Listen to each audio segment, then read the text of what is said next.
Good morning. Is this on? Do you hear me? Welcome back to Chapel Hill. On behalf of the Dean, Kevin Guskowitz of Arts and Sciences, our warmest welcomes, and I hope you enjoy your visit. I'm the Senior Associate Dean of Natural Sciences, serving just under Dean Kevin Guskowitz, and the boss of the chairs of about 12 science departments, in which you will find today's panelists in one form or another. So I'd like to introduce, starting on the far end, Mark Shanefish, who's a professor in the Department of Chemistry, also an adjunct professor in our Department of Biomedical Engineering. In the center, Richard Superfine, who's the Taylor Williams Distinguished Professor in the Department of Physics and Astronomy, and soon to be a member of our newest department, Department of Applied Physical Sciences. Nearest to me is Philip Grajewski. He's a graduate student in the MD and PhD program in medicine for the PhD and genetics and molecular biology for the PhD. So welcome. I have a set of questions that I'll start and I'll ask them, the panelists, to answer in rotation. After we go through these questions of my own, we'll open it up and you can ask your questions. The theme is innovation at Carolina. So in 1967, when some of you graduated, there was probably not a lot of discussion of the companies that people were going to start coming out of UNC. That's not to say there were not entrepreneurs. There had been many entrepreneurs at UNC. In fact, one that I know of that I'm not supposed to mention, they told me not to. If you're familiar with the name Bill Ruger, who started a company called Ruger Firearms, he began to machine parts for those in the old Venable Hall in a makeshift machine shop and was assembling pieces in his dorm. Do not try this today. The manufacturer, this was a near time of war, but there were many such innovations going on. But now, I think most of the innovation we see on campus is around the applied sciences, especially in medicine, molecular biology, in innovations in healthcare. And so we want to promote this on campus and be a leader in not just the teaching of knowledge to students, but in the development of new knowledge, and not new knowledge that's all impractical, because there is a place for impractical knowledge, but knowledge that has practical application and changes people's lives. So the theme is this culture of innovation that exists in the modern university, and then specifically the culture of innovation here at UNC. So I'll start by asking each panelist, and I'll start on the far end with Mark. If you could just tell everyone a little about yourself, your background, your involvement in innovation with UNC companies, and a little about the big idea that you're currently pursuing in either a startup company or an established company that's spun out of UNC. So I'll let you start. Great, good morning.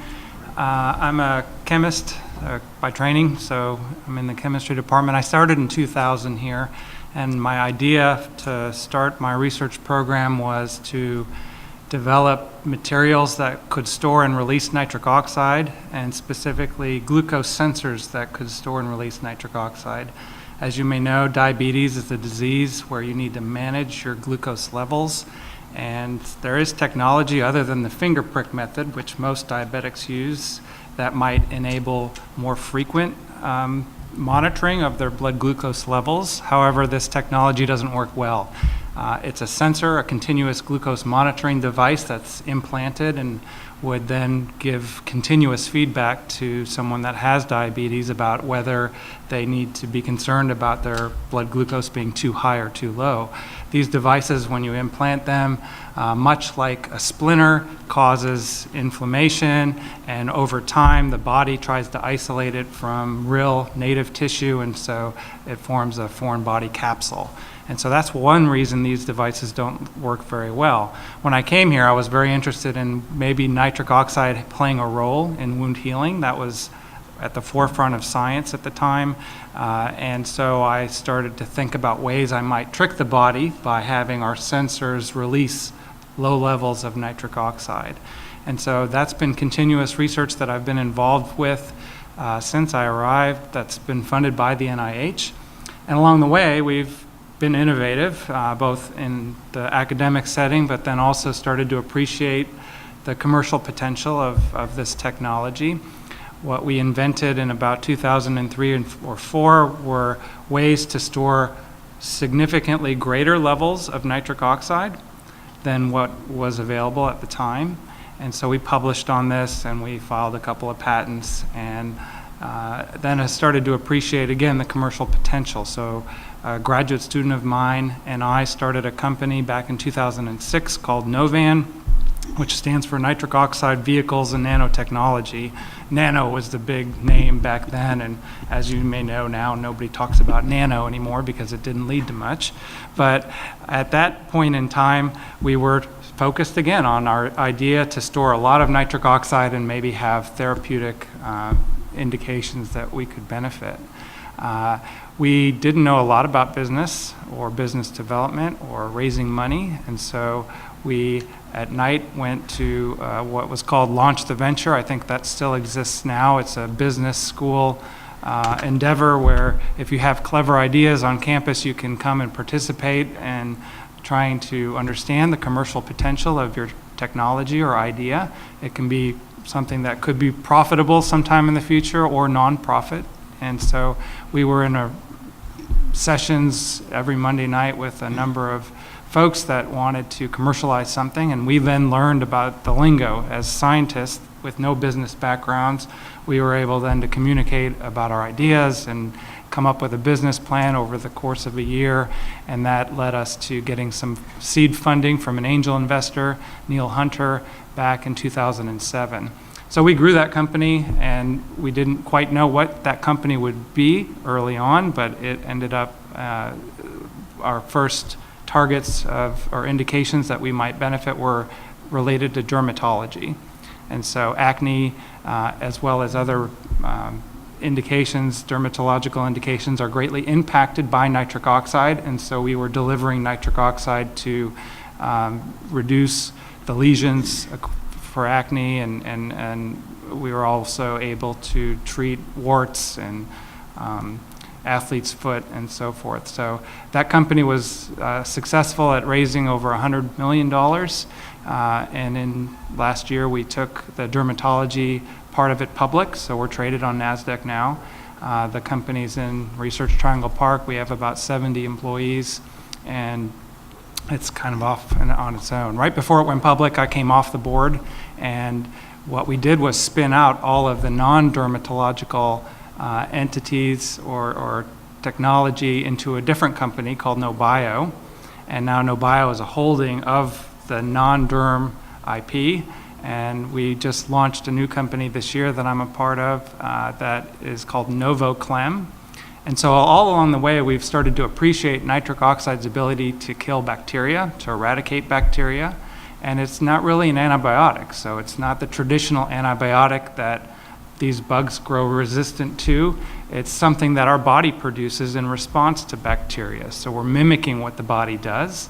And so this new company is developing drugs for dealing with lung infections, and our area of interest is cystic fibrosis, which many people have a hard time dealing with their lung infections when you have CF, and that's actually leads to a lot of mortality, and it's because of the infections and the inability to control these infections. And so we have technology that we can deliver nitric oxide to the lung and kill these bacteria, including antibiotic-resistant bacteria.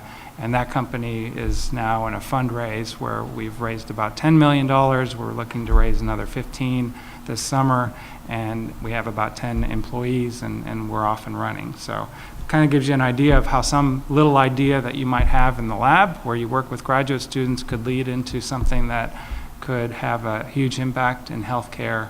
And that's been very exciting for me. I still have a faculty position that I come to every day. I enjoy working with graduate students and undergraduates immensely, seeing them start with this look of terror, of I don't know a lot in their eyes, and then leaving knowing more than I do is really rewarding. And so I guess that's a little bit of my story, and I'll So pass it on to I'm just Rich. going to follow up very briefly because there's a point I don't want to get lost here. Estimate how many people work in Novan today? About 70. So that's 70 new jobs created by a company formed by UNC. The reason I want to highlight that is we often are in discussions in front of, one way or another, the public, the legislature. The legislature invests heavily in the university system. We're grateful to have almost $500 million from the legislature that comes to this campus annually, and they think of it as supporting higher education, which it does.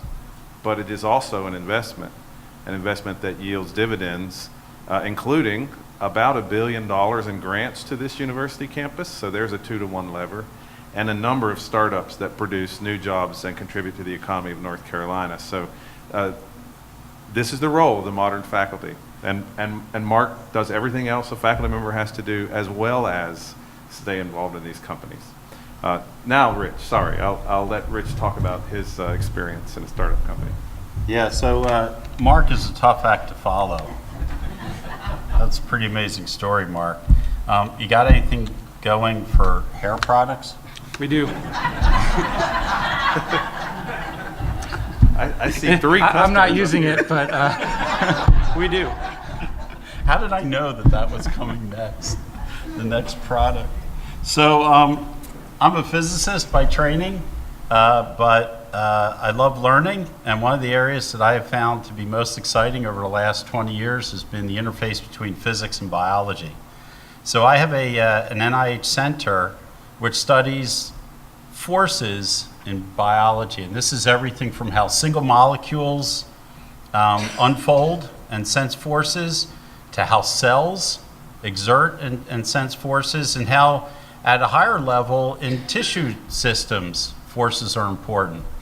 And so that means that we developed kind of the hardware with microscopes and devices I'll get to in a minute, but it also means we engage a wide range of biological and biomedical problems. So we have about, at any one time, between 10 and 20 collaborators.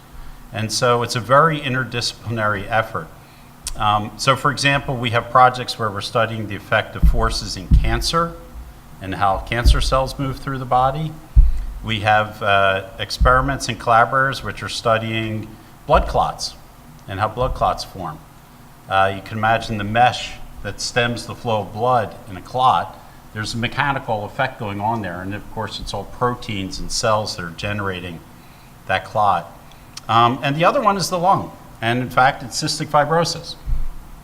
So about 15 years ago we launched an interdisciplinary effort called the Virtual Lung Project, and that brought together scientists from across the campus to team up with the Cystic Fibrosis Center, which you guys should know is like one of the leading cystic fibrosis centers in the world. It's really amazing. It has amazing leadership under Rick Boucher.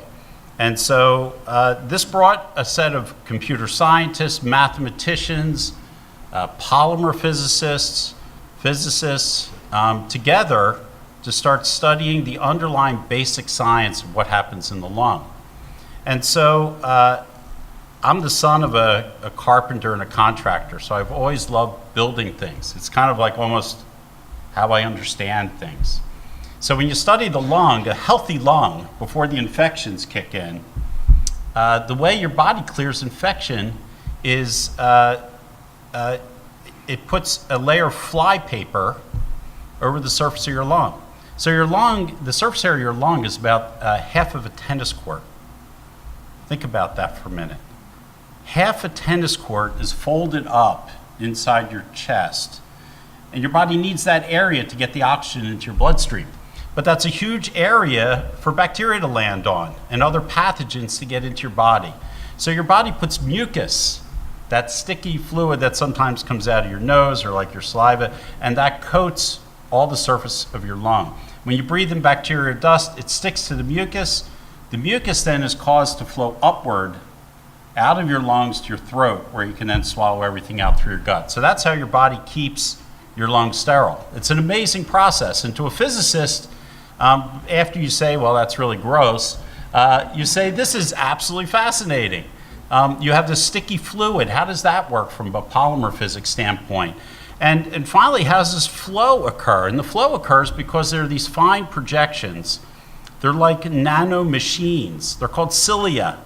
They stick up from the surface of the cells and they beat like this. And they're like little rowers that row the mucus up and cause this flow of mucus up out of your lungs. They're absolutely astounding. And we have very little idea how they work at a basic level. But as a physicist being fascinated with them, I say to myself, I can make those. And so we decided to use techniques of photolithography and the nanotechnology ways of assembling things. And so we made these sheets of these artificial cilia that beat. And so we could actually replicate and study in detail how these beating biological structures in the lung can cause fluid flow. So that was a lot of fun. That's in thinking about the lung. But over here we have projects in blood clotting. And what we started appreciating was that there was a problem with blood clotting diagnosis. People who are in trauma, admitted to hospitals or in surgery, they are often have to be treated to control bleeding. And when you control bleeding, first of all, you have to decide how to control the bleeding, and sometimes you have to make sure you don't control it too much. So there's blood thinners, for example, that people are dosed with, like Coumadin. And so in making the decision about how to do that treatment, the actual best way of doing that is measuring the strength of the blood clots that a patient forms. So that's a completely different project going on in my lab, but we understood that these cilia, these sheets, if we put a drop of blood on them and then see how hard it is to move these artificial cilia, they can in a sense measure the quality of a patient's ability to form blood clots. So in 2011, similar to Mark's experience, I had a graduate student who was just about to get his PhD, and Ricky was a very talented student, and I said, Ricky, what's your next step? What are you interested in? And he said he was very interested in entrepreneurship. So he and I went ahead and we took launched the venture course here in the business school, and it was fascinating. The revelation was nobody wanted to hear how my technology worked. And that's what we're used to talking about all the time. Everybody just wanted to hear what impact it would have and how we could make money from it. So the end of the year, we launched the company. And at that time it was Rheomics, now it's called Redbud Labs. And what we have found is, first of all, we've launched one product that is a diagnostic test for measuring the stiffness of blood clots, but it's on a compact test strip. The next market that we're going after, which is even bigger, it turns out, for a variety of reasons, is the whole idea that you could put blood or another specimen on a test strip, a diagnostic test strip, and be able to measure a wide variety of things, whether it's biochemicals in the blood, whether it's DNA, whether it's measuring the presence of bacteria in the blood or in the saliva. There's a whole host of analyses that could be done in fluids taken from the body. But it turns out if you want to put them in a test strip, you run into one fundamental problem, they all do, and that is mixing. Because of surfaces, fluids don't move when they're near flat surfaces. And so when you try to put different fluids in, or you want to mix things that are inside this test strip, it's very slow. Diffusion turns out to be very slow. So in the end, what we have with all these artificial cilia, they're like little stir bars built into the system and integrated into it. And so now the way my CEO, who was Ricky, who took that course with me a while ago, likes to, what he tells me is the pitch that I should tell everybody, because he trains me now in how to talk about the company, is every cell phone has a layer of glass on it called Gorilla Glass, right? So Gorilla Glass you need to have the Gorilla Glass or else people's phones get scratched or the glass breaks. So every phone needs Gorilla Glass, and he tells me to say that every diagnostic test strip is going to need our artificial cilia to be integrated into them. So that's what we're pursuing now. It's a smaller story than Mark's. We are not going to be helping anyone grow hair, unfortunately. But I should get Ricky on that right away. If you want to make a lot of money. If we want to make a lot of money. But we do have 9 employees at this time. And again, the most gratifying thing is seeing the students come through the school as undergraduates, become graduate students, and understand their full possibilities. And like what happens to most students at the university, they end up in companies, and seeing them come into our company and continue to grow is fantastic. So, Rich, you may recall that Ricky worked for a short time in our company, Megawatt Solar. That's right. So one of the interesting parts of entrepreneurship and innovation is you need a local culture of innovators and entrepreneurs to draw from, because companies come and go. Maybe one in 10 companies will survive, but in the process of building a technology toward production, there's a team of people. And the team from one failure becomes the team for the next success. That is a culture that we're trying to grow at UNC and in the Research Triangle Park generally. There are several hubs people think of as innovation. Certainly Palo Alto, California, Boston, Massachusetts, Austin, Texas. We need to think of RTP and UNC as being at the center of one of these innovation hubs. All right, so let me move on now to Phil. If you can answer the same question about the startup you're working in, the big idea and your involvement in it. Yeah, so I'm one of those terrified grad students that Mark mentioned. Basically my background is I'm an MD PhD student currently here at UNC.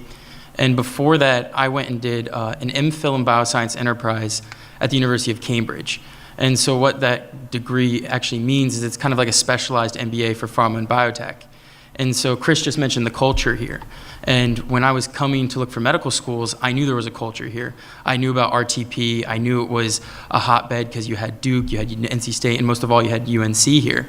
And when I came, I wanted to help out professors who had these great ideas like Rich and Mark, get their companies off the ground. Because I imagine when they're first on their journeys, you need to look for advice, like Rich went to launch the venture. And so what I did in my first 2 years of medical school, probably to the dismay of my medical school professors, was I actually met some faculty and I said, hey, what's your idea? Like, we can try to commercialize this. We can try to get this off the ground because I think there's potential here. And so what I kind of became was my official title as a strategy advisor to 2 different startup companies here at UNC. What that means is when you're in a company of 3 to 4 people, you're a jack of all trades. So I've had to pitch these companies, I've had to set up the partnership deals, I've had to set up the data rooms for diligence for investors. I've done pretty much anything you can think of that you need to do for a startup company at this point. And the 2 companies I worked for are, one is Stride Bio, that was set up by Arvind Asokan and actually a colleague at the University of Florida. And then the other one is Ribometrics, which was set up by Kevin Weeks. And to give you a brief primer on what they do is Stride Bio is a gene therapy company. In gene therapy, you use viruses that have been modified to deliver healthy genes to people who might be missing them. And the problem is you have an immune system that naturally recognizes those viruses in nature, because we all, we breathe in the air that other people have, and we have an immune system that has memory. So we can recognize those viruses. And so what Arvind did very cleverly was he created viruses that were modified so your immune system couldn't recognize these safe viruses to put in your body. And so now we're able to treat patient populations that previously before couldn't be treated because their natural immune system was blocking the treatment from being efficacious. And so that's kind of the route we've been going on. And actually 2 weeks ago, we got a partnership deal announced with Crispr Therapeutics, which is an IPO company up in Boston that's really, it's kind of like a darling of biotech right now because it's in CRISPR gene editing. If you haven't heard that keyword. If not, don't worry about it. It's not that cool. But then the other company I worked for is Ribometrics. And at Ribometrics, we are trying to, all of the drugs that we develop in the world go to target proteins, essentially. And before those proteins, there's something called RNA. It's the message that tells your cells to make proteins. And what Kevin has been able to do is he's been working on this method for about 10 years now, where you look at the 3D structure of that message, the same way we look at the 3D structure of those proteins, and we use small molecules to hit those proteins. But if we can use small molecules, kind of like similar drugs that we already develop, to hit those messages, then you prevent those proteins from ever being created. And so that's what my role has been, is really giving the clinical strategy advice that these companies need to know which is the best application of their technology and helping them out with everything day to day. But it's really a testament to the culture here that a faculty member would want to work with a student who has this background and draw on more innovators. Thank you. So if you haven't heard of CRISPR, you have heard of the word processor. CRISPR is essentially a technology that allows one to edit genes in the same way you edit sentences, not at a computer screen with digital and then printed on paper, but in a biological context. So it is one of the new set of tools that are allowing innovations in healthcare and biochemistry in general. All right, so let's have another question, which I'll start on this end this time. So Phil, you'll answer again. What have you been most surprised to learn from the experience of entrepreneurship? What is the thing that we would not know without it, or that you were shocked about, or you want everyone to know about in case they decide to be an entrepreneur? Yeah. So if you guys are interested in biotech at all, there's a great daily reading called Fierce Biotech, and it's kind of like the news blurb that occurs each day. And when I've been studying this industry for some time, right? And I always would hear stories coming out of Boston or San Francisco about these companies that are getting spun out, and I believe Chris touched upon those hubs that exist there. And when I came to UNC, the thing that I was kind of most surprised about is the strength of work that exists here. Like, both Rich and Mark's companies are incredibly impressive, and so are Kevin and Arvin's, and there's many other faculty here. And I think what I was most surprised about is the strength of research that's coming out of Duke, UNC, and NC State that are just kind of hidden gems. And if we can help leverage those companies and help spin them out, and I think this would be in the same kind of conversation when I read those Fierce Biotech articles. So I think that's what I was most surprised about, is the quality of research that's done across UNC specifically. Okay. Understand that Phil is studying for his PhD, his MD, and working in these biotech startup companies. And we invited him here because he's a typical Carolina student in many ways. Rich, most surprising thing you learned from entrepreneurship? I don't know, most surprising. So I've learned how fun it is, especially when you get the right people and a talented team around, how satisfying it is to see your work in the laboratory actually have an impact in the world or move in that direction. And to see, I guess in the end, that's the most surprising thing. I think that scholarship is incredibly important. And there's a sense in which that scholarship can have a bigger impact in the long term. However, there's a lot of scholarship that kind of dies in the laboratory. And so there's a really important place for driving that connection to getting things out into the world. And that's enormously satisfying.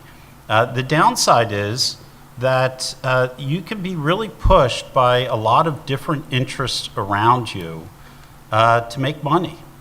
And making money, in some ways, it can be a good driver for a project. But in the end, I think all of us go into this to change the world and to really, have a quantum leap in our impact in society.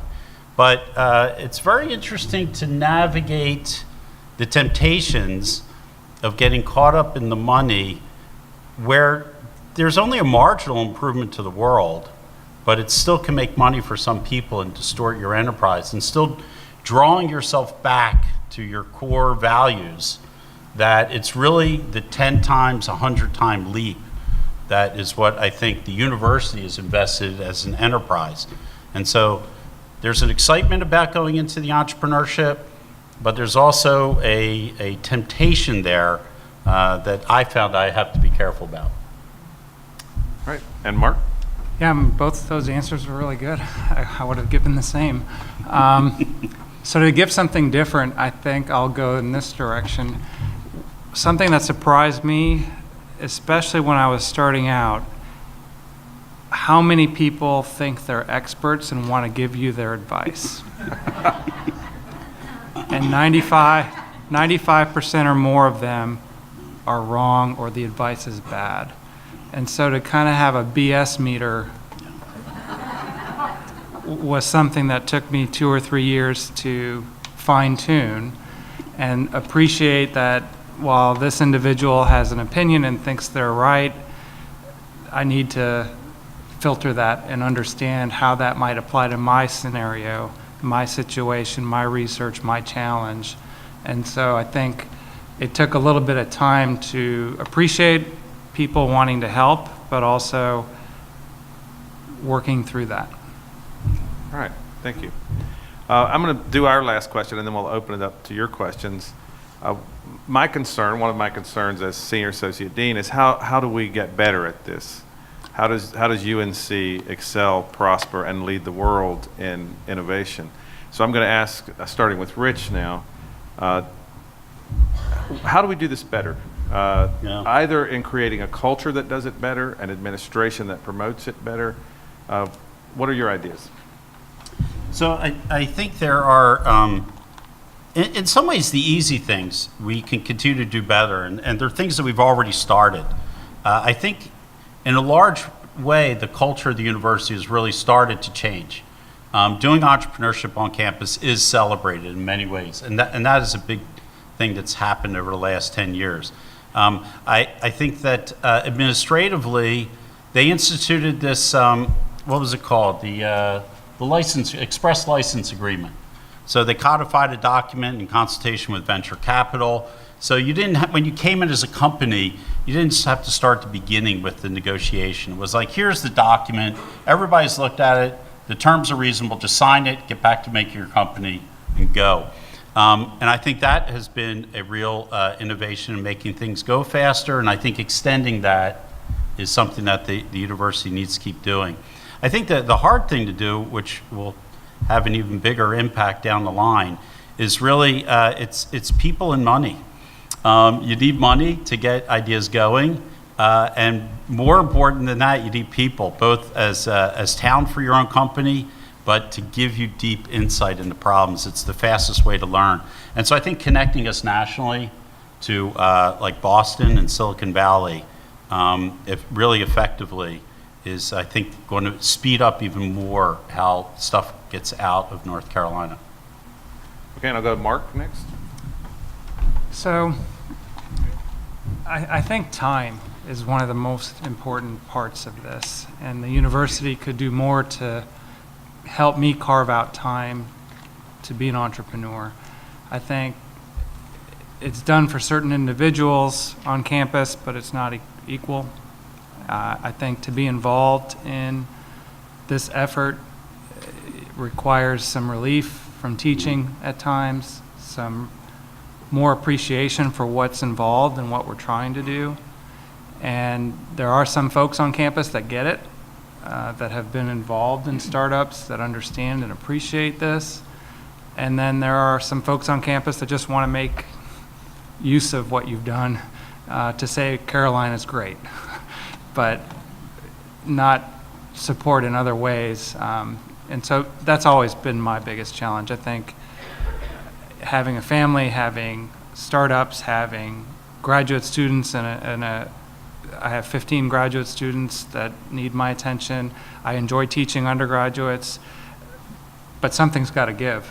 And so I think the university could do a better job working with us to help us be innovative and creative. Yeah, so I'll comment a little on that. That's a cultural question, right? It's about how we see faculty. And I have witnessed myself discussions of members of my own startup company who are being reviewed as professors through a review system that asks about scholarship, it asks about teaching, it asks about service, broadly speaking. And the entrepreneurship is not historically a part of that process, nor can it be in, for instance, the English department, although you can think of innovations to come from English. So I think it's a very on point that we have to, while we're rethinking what a university is, we have to rethink what a professor is, not for some, but for all. Let's go to Phil, and you'll have the last word on this, and then we'll take questions. Yeah, so I think when I came down here, what was nice is I had the opportunity to survey the landscape from a pretty unbiased perspective when I came down. And I think Richard hit it on the nail on the head about what's missing here, and it's people and money.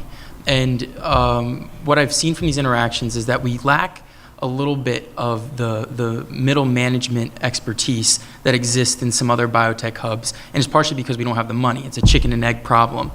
And I think what the school has done infrastructure-wise has been great. You know, you have the Office of Commercialization, Economic Development putting out Carolina Kickstart, Launch the Venture, Innovate Carolina. These are all just basic acronyms of, hey, UNC has some cool stuff here to help support companies. But I invite you to look them up further.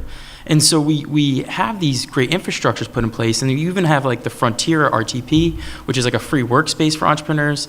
So it's like people have made investments to build the infrastructure, but I think what's lacking is a competitive investment environment. And what I mean by that is in the healthcare space here locally, there's only 2 venture capital firms. And one of them really doesn't invest. They don't really see themselves as a local investor.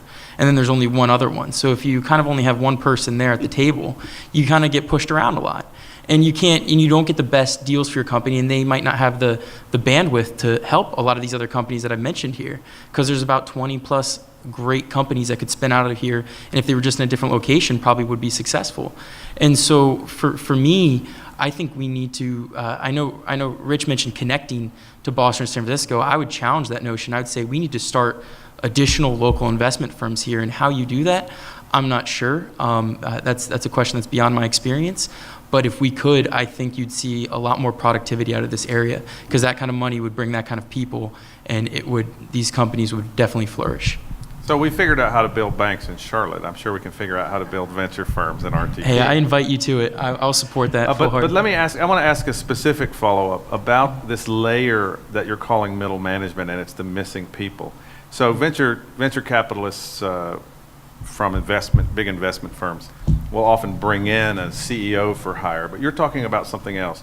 What does that person look like, and how do you build that culture? Yeah, so what you're looking for are people who've had experience in biotech, like they've run projects to build something in the lab. You know, they kind of, what's unique when you're in a biotech, you have to do a lot of things, like I said, a jack of all trades. So you need to kind of have some business experience and some science experience, and you kind of need to merge them. And there's a plethora of those individuals, at other hubs. And I think there are some here. I think if we can repurpose some of the folks that unfortunately lost their jobs at GSK and stuff, I think you can maybe, if you can find ways for those new people to kind of get plugged in, I think that could maybe solve some of the solution. But it's kind of like those individuals who know how to take a project in the lab and develop it and manage and manage a team of technicians and things of that nature. But the CEO, the CSO, the venture capital firm typically recruits those kind of people elsewhere. Okay, well, no, I got the picture now, because I remember a day very well in Megawatt Solar where the team from the investors says, Chris, doing great, got good ideas, but we need a project manager, and you're a professor. Right, so there is this transition from the lab to production that requires a different expertise than most of us who were trained in academia possess. So, very good point. Did you have something you wanted to add before I just wanted to comment on what Mark said. I think it's important it's one thing for us to sit up here and celebrate innovation at Carolina and launching companies from Carolina. But that has to be put in the context of the whole landscape of universities across the country and around the world are changing. And we are in a competitive environment for starting companies within universities. And in fact, professors now in like Mark's department or in physics or in applied physical sciences, you look up the top-notch professors and you look at their CVs that are put on the websites, and it's almost like if we don't have a startup company in our short bio list of accomplishments, we are not considered accomplished faculty members. So, I mean, I think that's something that has really changed, is having the company that you started is now it's like fundamental for what it means to be a leading faculty member. And so I think that points to Mark's point is, when you come in as a faculty member, the traditional thing you're told is research, teaching, and service. But in fact, the competitive landscape and how we're compared with other faculty, how students and getting talent here look at us, the entrepreneurship is now part of that equation. And so it's not just that we're doing well, we need to do that or we're not going to compete anymore. All right. So I think we have 30 more minutes and we will have to end strictly on time. So let us take questions from you. And in your question, if you're addressing it to a specific person, please say who that is, or I'll pick for you. Well, all three can answer it. Well, maybe you can't answer it. My question has to do with legal and money at research universities in the country. A professor and his team, graduate students, they invent something, they get it patented, and then they may sell it on a license, or they may just sell the whole thing out. How does the legal and the money go? Who gets the money at what stage? And then if it kicks out to a private startup company, I think you get the gist of what I'm talking about. Yeah, I think so. Now, I know the answer to this question, maybe better than... Go ahead. So and one of my roles is that I'm head of the college's Conflict of Interest Committee.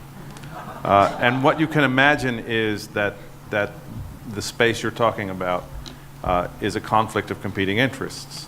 So the way it works generally, in the simplest cases, technology developed in UNC labs belongs to UNC.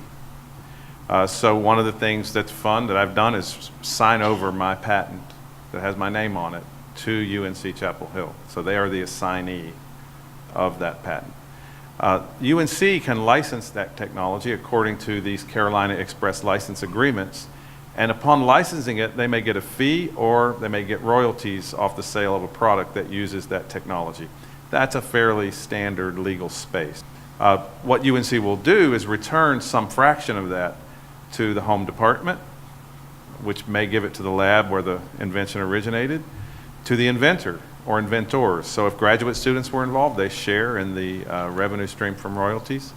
And then the Office of OSED, the Office of Commercialization and Economic Development, has a portion to support their operations. So this is that's the sort of well-defined case. It does get more complicated.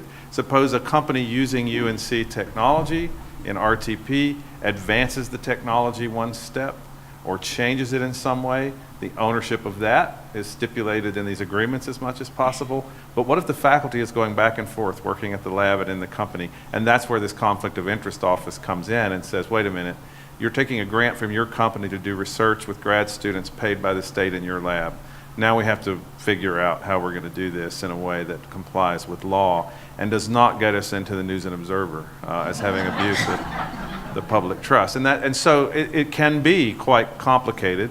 And we regularly call UNC Legal and say, please tell us that we're doing this in a way that is both transparent and in compliance with all known laws and prudence and good sense. Because as you know, you can follow the law and still not be doing things in a way that people would appreciate as above board. So this is one of the more challenging aspects of entrepreneurship. I'll ask if the panel has anything to add to that.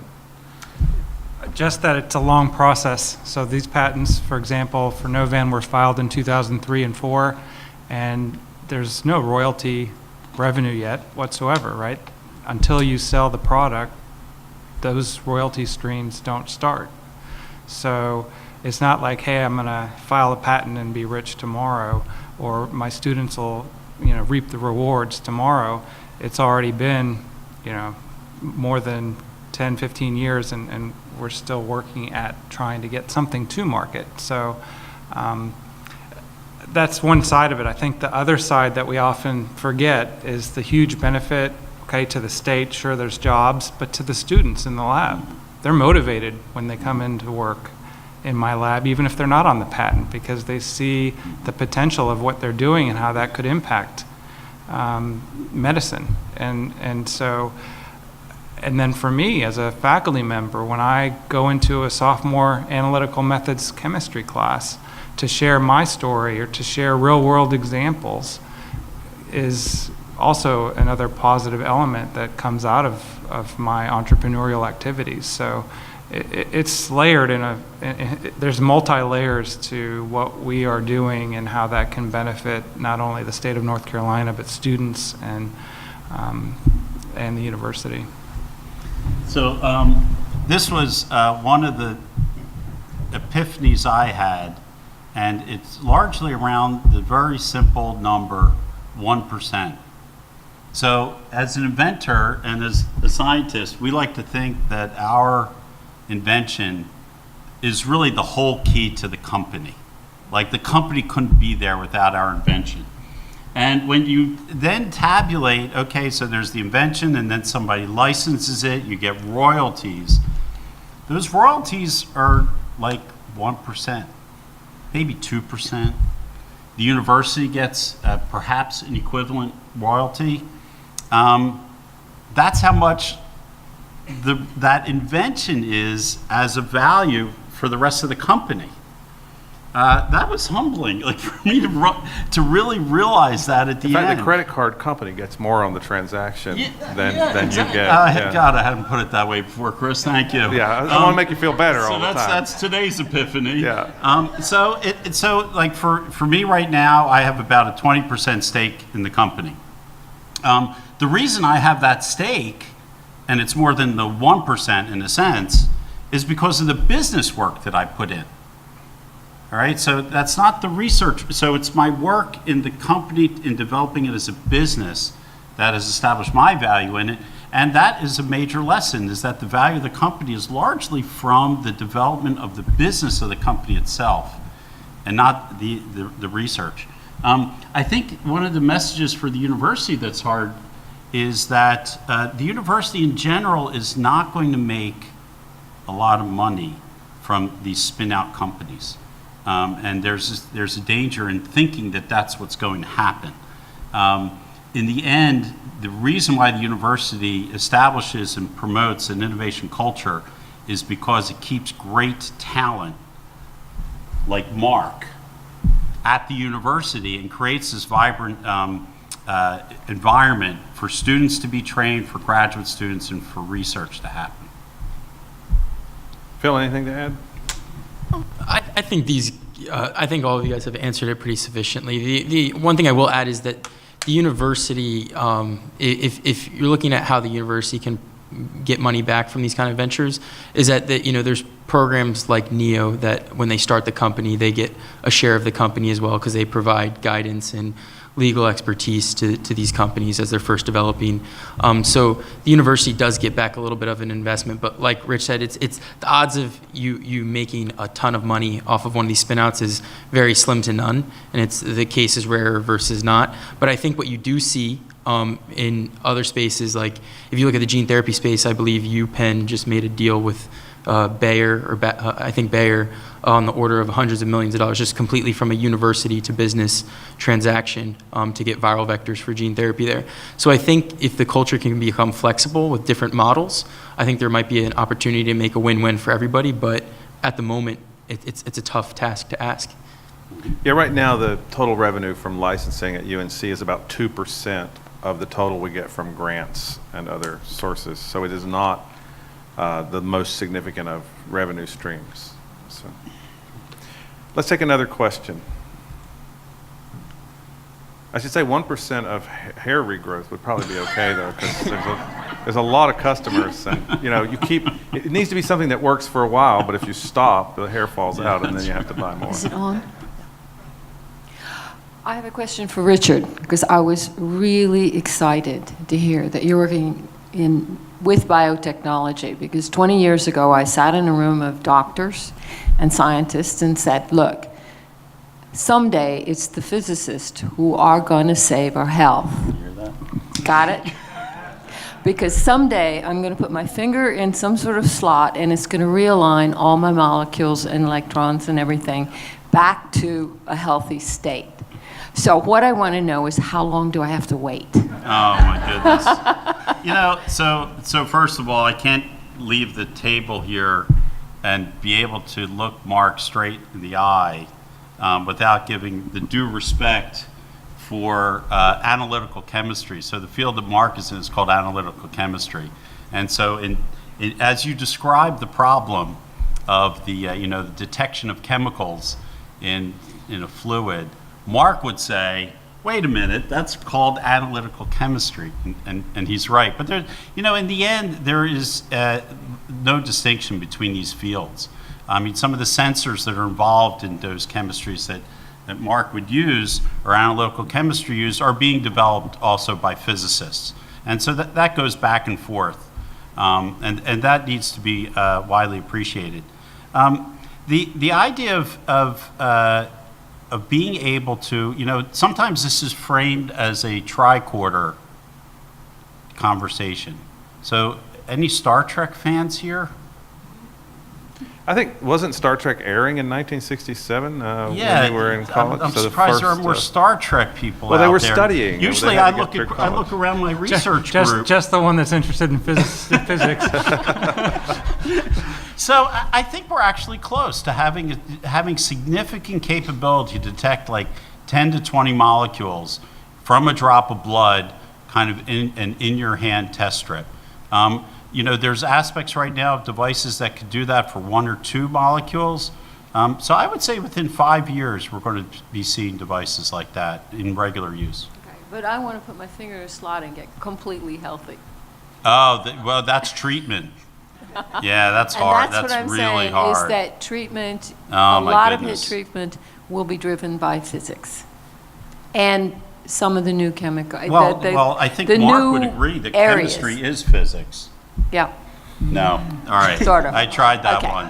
you tried that one. I think the most important part of this is that none of us would be successful at what we No. do, even as academicians, even as professors, without collaborating with other experts. And so going forward, and even within our companies, it's not just one group of scientists or people with a certain background that make what we are able to do successful. It's a team.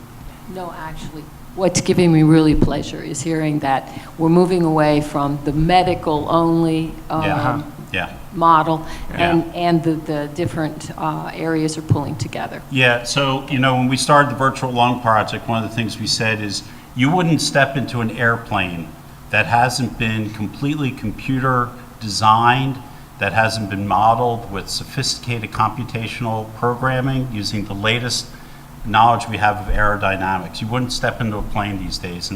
But yet our medical treatment and diagnosis is largely based on anecdotal evidence. I mean, it's really frightening in a way. And so what that means is we have to constantly engage the computational people, the people from the basic sciences in these problems to really build up the complete set of knowledge we need for effective treatments and diagnosis. It's starting to happen. Good. Question for you, quickly. I think one of the areas that you treated, and I think it'd be really interesting, is how to pull alumni like myself, all right, into this process. I think it's extremely important, and especially those of us who now have a little bit more time because we're, semi-retired or retired, and there's the contacts, the knowledge, and just physically the time, Yeah. all right, that could be very well used.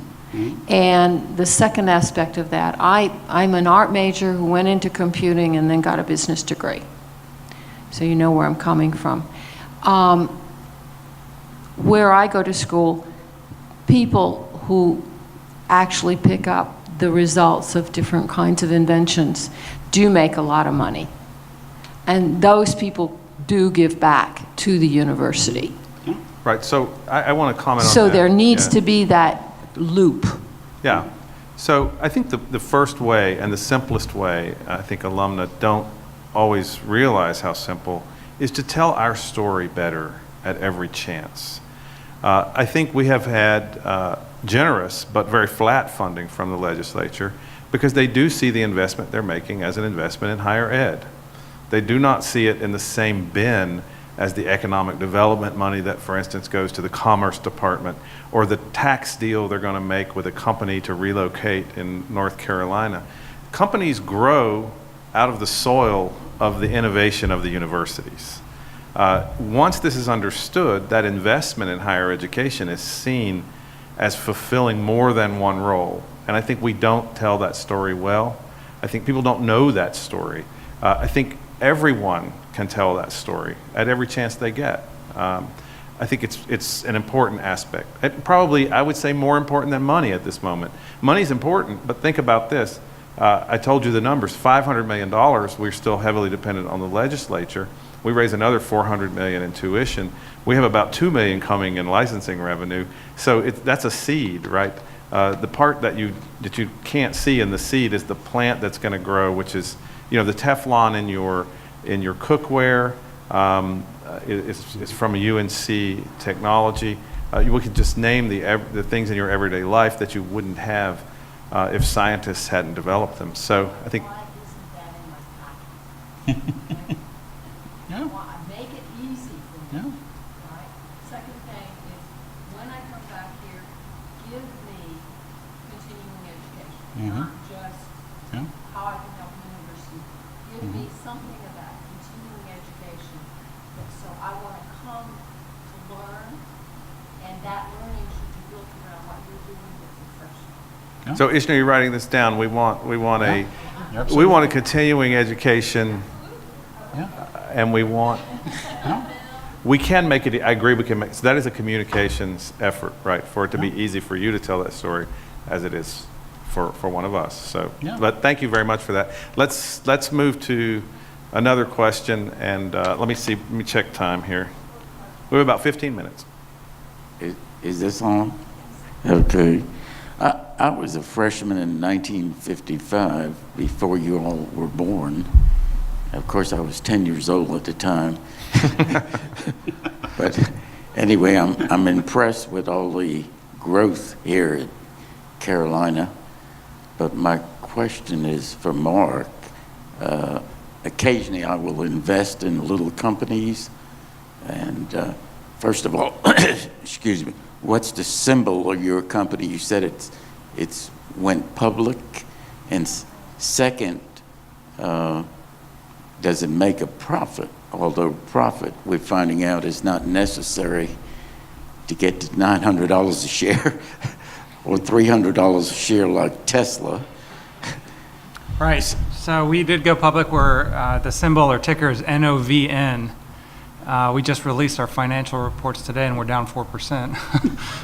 But so when we went public, we were out at around 11 or 12 bucks. That day, we went up to 17 or $18 a share, and it peaked at 30.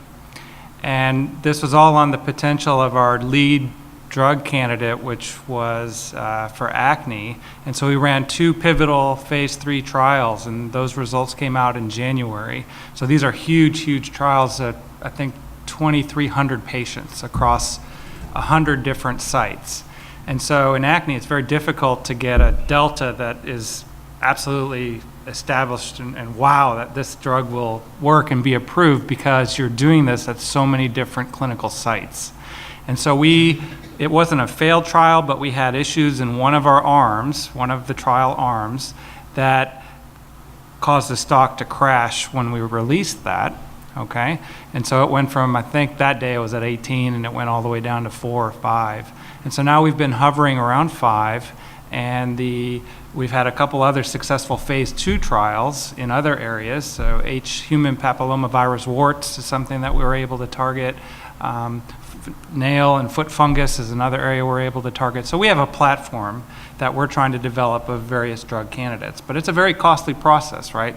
You first show efficacy in a lab and cells, maybe do some animal work, and then it goes to phase 1 clinical trials, which is 100 people, phase 2, 200 to 400 people, and then phase 3, which can be thousands of people. And it's very costly to run that phase 3 trial was about $40 million. So the company right now is at a stage where we are trying to define what we are going to go after in this next year with the limited number of dollars that we have in the bank, which is around 30 million. And so that is where we're kind of our path at this stage. But again, you know, going to making money or going to getting a drug released or FDA approved, this is a lengthy process that has a lot of safety and efficacy data that goes into it. And so this isn't something that happens overnight. We have had Quintiles, which is a local company here that does biostatistics and runs clinical trials. They looked at our data and they were confident that we can go to the FDA at least and have a conversation. So we're not giving up on acne. But anytime you have a failure along the way, this is something that impacts your developmental path and the path to commercialization. And so many companies fail because they can't get through phase 3 trials. Let me just make a quick comment on that, and that is, so I was in a faculty meeting about a month ago, and we were reviewing the conditions for evaluating faculty, and so it was teaching and service and research. And after they talked about it, I raised my hand and I said, "What about entrepreneurship?" And one of my esteemed colleagues said, "Well, the money you make from starting a company should be enough reward. You don't need the recognition of the university." And I think Mark would have had the same response I had. I basically started laughing out loud because it was just so funny, the idea that we do this to make money. I mean, you know, it's enticing, the idea that you're going to make money, but you very quickly learn how few companies make money in the end. And that if that's the reason you're doing it, you'll be completely in conflict with your original goals as a researcher and trying to change the world. And frankly, you'll be miserable. So in the end, you know, having a truly successful company is really hard. Having the company progress is a major accomplishment. You are training people, you are creating jobs all along that path. And that's in the end what should be seen as beneficial to the whole enterprise, is launching these companies and getting them moving, not like whether finally in the end, you know, they start competing with a Google. Yeah, maybe I'll make Mark feel better to just say that the company Megawatt Solar that I started with my colleagues after taking investment failed for specific reasons I could go into and does not exist. So keep going, keep going upward. And so better than having on your CV that you had a startup company, having a failed startup company, that's because that's the school of hard knocks. So I'm also thanking Mark for not saying anything that would bring the SEC into the room, because it's a publicly held company. He can only divulge to you what he would divulge to anyone. That is not true at the private placement equity stage. And so to the question of how other people can be involved, there are local angel venture groups that are people of means who collect and pool their money, so that as part of their diversification of investments, they invest in UNC startups at the very early stages. So there are more significant ways to be involved, and this is something our OSED office is attempting to sort of corral and make more systematic, so that people know the opportunities, that they understand what's going on. I'm not talking about money, I'm talking about brain power. Yeah. Sure, no, I was just adding. I was adding to the answer about. We hear Yeah, about money yeah. all the time. Sure. All the time. Might be able to do 2 more questions. If- Let me see. Let's take one Maybe. and we'll see what happens. Do I have one more question? I think he had raised his hand. Yep. Excuse me. Well, this has been really fascinating for me. I was a mathematician. I thought everything really is mathematics. Then you can go into these other sciences. But my question is, a lot of us come up with ideas. I know I do all the time. But I don't have, particularly with my atrophied brain, 50 years out of college, don't have the technical skills to pursue those. Is there any mechanism? I support the math department. I spent yesterday over there and saw some fantastic things. There are mechanisms for alumni to give ideas to a department to see if they perhaps can, with their terrific education and scientific minds, pursue it. Someone want to take a shot?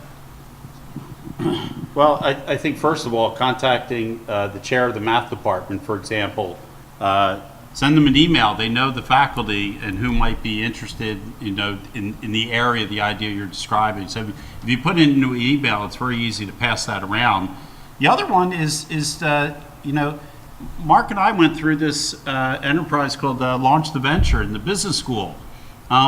They didn't look at any of our data, really. I mean, we basically sat down and we said what our idea was, and the rest of the process was really understanding the market for that idea. So I don't know if you're describing a research idea or an idea for a company. If it's an idea for a company, the question might be, can alumni get involved in the Launch the Venture course, where you can get MBA students to help flesh out your idea from a business perspective, perhaps even if the technical stuff isn't demonstrated yet. And then if the business idea is sound, then that maybe can get the money to further the technical side of the idea. I think we have time for one more question.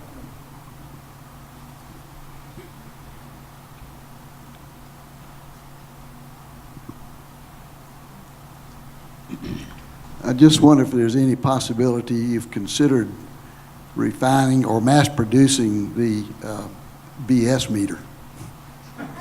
Yes, yeah. There's a huge pent-up or a huge need and perhaps pent-up demand for it today. Yeah, that's a good question. that is The great. thing is, everybody has their own version of it, right?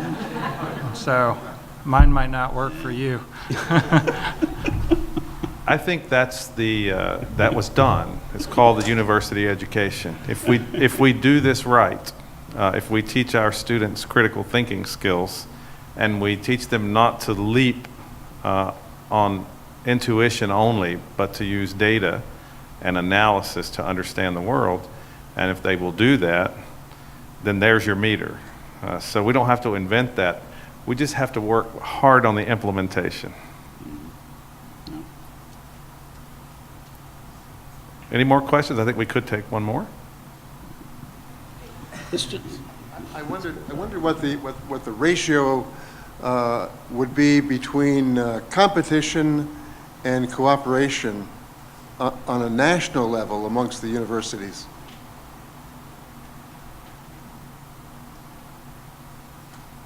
Just, Yeah. So I think you can Wild divide guess. that in several categories. Are you talking about Research. around Research. innovation and research? Research, yeah. Yeah, so you want to Yeah. comment? I mean, I think research has gotten very, very competitive. Yeah. I think So we're all after the next grant, and that's how we. in other words, there's not a lot of collaboration or cooperation. If there's grants that could be written in a collaborative manner, yes, there is, absolutely. But there's competition for research dollars, right? The U.S. government only allots a certain amount to the NIH or to the National Science Foundation, and then we all compete amongst each other for these grants. But And- Mark, you compete in teams, so tell me, are you on teams with local universities besides UNC? Sure, I have collaborators at Duke and at Case Western and Colorado State. It just depends on the area. Yeah. You didn't It's mention the Red School down So there. I would agree is that, to be competitive now, you have to form teams. You have to have integrated solutions or approaches even to solving basic research problems. I mean, the days when you were one investigator on a research grant are diminishing right now. And, in the end, you're looking for the best people to be on your team that you also enjoy working with. And they are generally, you're drawing nationally for that. So I will say, when we purchase very expensive equipment, we coordinate with the other Triangle universities if it's something we can share, so that we don't unnecessarily duplicate. I mean, some equipment you can spend $5 million on a machine that you then have to feed. And we always talk to the Triangle universities to try to make our money go farther. So, do you want to add anything, Phil, to that? Nope. Okay.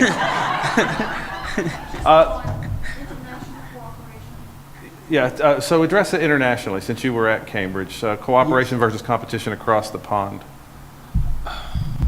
Okay. From a research standpoint across the pond, I I don't know. I don't know if I would be giving you poor advice if I tried to answer that question, because I'm just starting my research phase and seeing how these universities cooperate. So I'm just asking, as the university going internationally for cooperation to build something. Yeah, so we have a very large global programs office. It's in the FedEx building. If you haven't seen the FedEx building, it's just south of the Carolina Inn.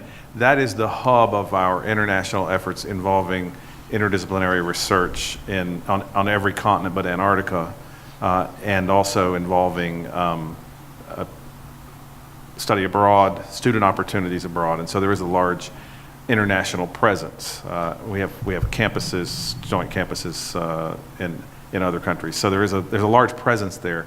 How much we are plugged into it with technology is a more interesting question. I think it's probably small. Actually, I can make one point that I thought was interesting is there's actually 3 different London venture capital firms that actually come down here, and it's not research, but in terms of commercialization, they actually come down here and scout our technologies that we have at UNC pretty regularly. And I've found that their interactions are very pleasant, and it's interesting to see how much more global they're thinking, because it's tough to get the attention of some of the Boston or San Francisco firms that exist. So it's interesting that someone from across the pond is coming to look at our stuff, but I think that they've been very pleasant to interact with for that regard. So in terms of making it global. Maybe the Cambridge pedigree helps in your case. Yeah, maybe, Okay. we'll see. All right, well, I think we're out of time, so can we thank our panel?